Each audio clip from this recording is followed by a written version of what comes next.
ओम शांति। आप सुनते हैं प्यारे बाबा की 6 सितंबर की मुरली से दिल में छपने वाली गहराई की बात। आज की मुरली में बाबा ने जो दिल को छूने वाली बात थी ना, बाबा ने कहा मुबारक दो। किसको दो? तुम तो ज्ञान में हो सब, एक दो को मुबारक दो। क्या? अरे तुम बेहद के बाप के बने हो, मुबारक हो। अपने आप को भी मुबारक दो। अपने से साक्षी होके ना खुद को कहो, हे आत्मन मुबारक हो, भगवान बाप के बन गए हो। और क्या मुबारक? 21 जन्मों के लिए पद्मा पदम पति बन रहे हो, मुबारक हो। राजाओं का राजा बन रहे हो, मुबारक हो। तुझे संपूर्ण, हे आत्मन, तुझे संपूर्ण सत्य ज्ञान प्राप्त हो गया, मुबारक हो। पुण्य आत्मा बन गई हो, पुण्य कर्म करती रहती हो दिन भर, मुबारक हो। कितना सुंदर। अब घर वापस जा रहे हैं, घर ले जाने वाला बाप आ गया है, मुबारक हो। कितना बड़ी मुबारक। हम विश्व के बाप के पालना में पल रहे हैं, मुबारक हो। कौन हमें पढ़ा रहा है रोज आके, मुबारक हो। तो आज दिन भर मुबारक देते रहना। दिल में छूने वाली बात में ना कोई एक बात ऐसी छू जाए जिस पे दिन रात खूब पुरुषार्थ करें।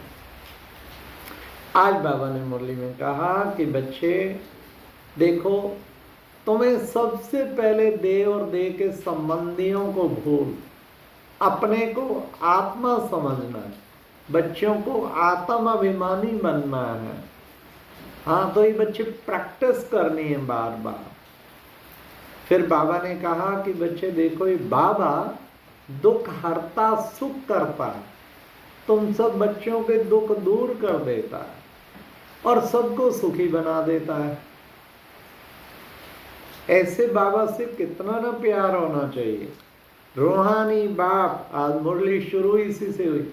रूहानी बाप बैठ अपने रूहानी बच्चों को समझाते हैं।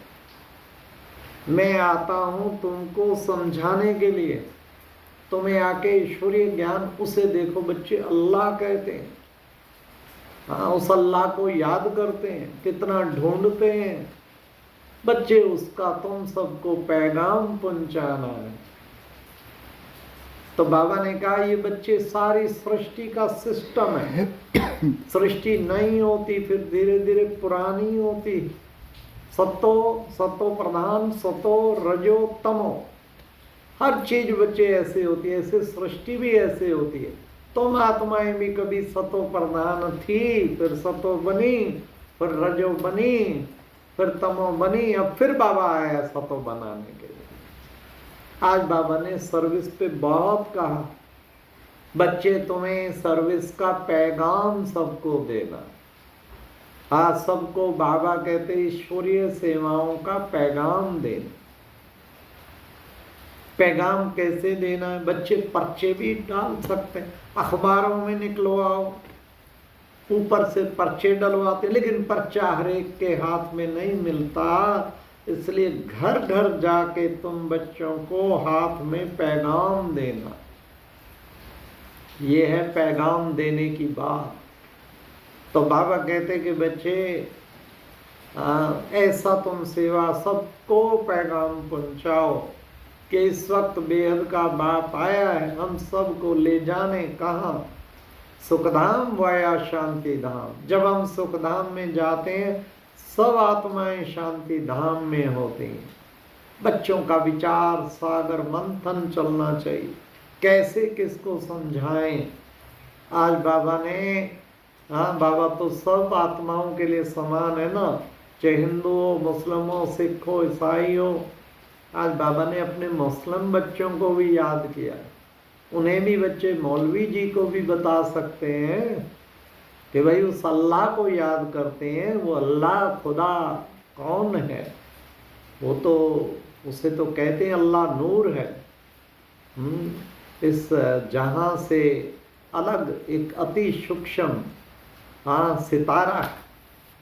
तो सब आत्माओं का कल्याण करना। हाँ, शुरू में जब ईश्वरीय विश्वविद्यालय चला, उसका नाम अल्लाह बख्श था, चीफ मिनिस्टर का सिंध में। हाँ, तो कितना उस वक्त उसने बहुत मदद की, ईश्वरीय विश्वविद्यालय की बहुत मदद की, क्योंकि कहता था अल्लाह के फरिश्ते हैं।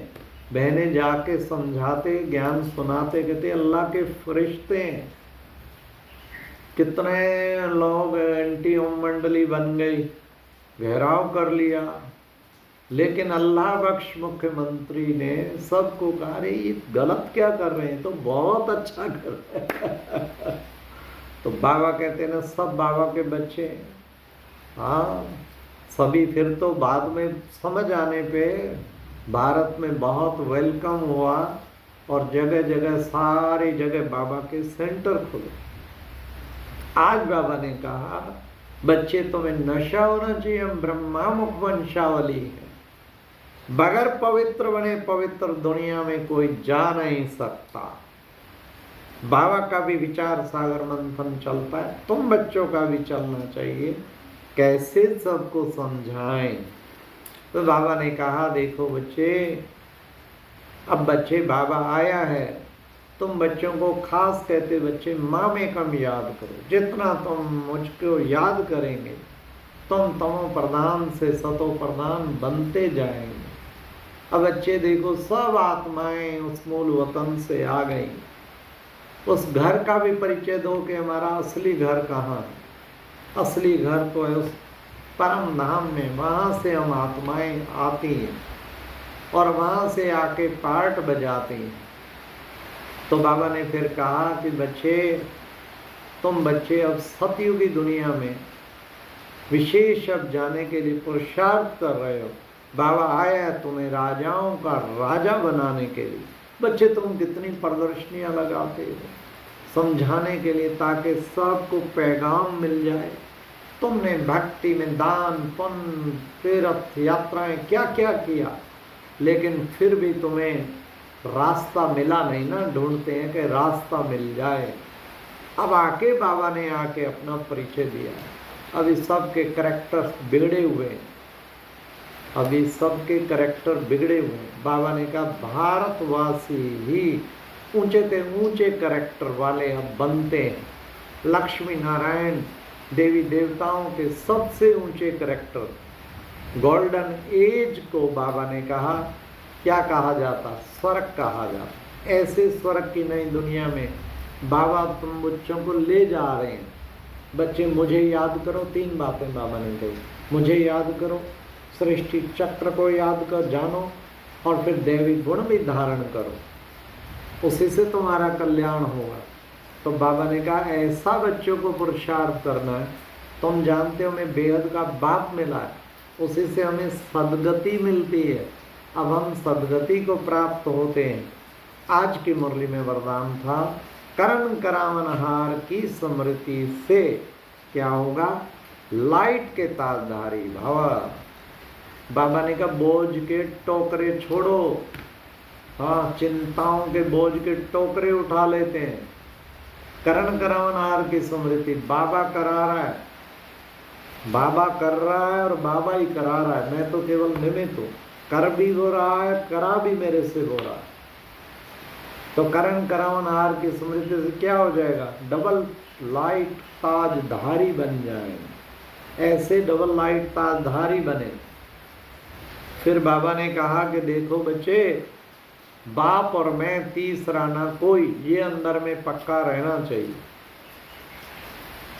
फिर बाबा ने आज की मुरली में स्लोगन में भी कहा, सर्व बंधनों से मुक्त होने के लिए, सर्व बंधनों से मुक्त होने के लिए दैहिक नातों से नष्टो मोहा बनो।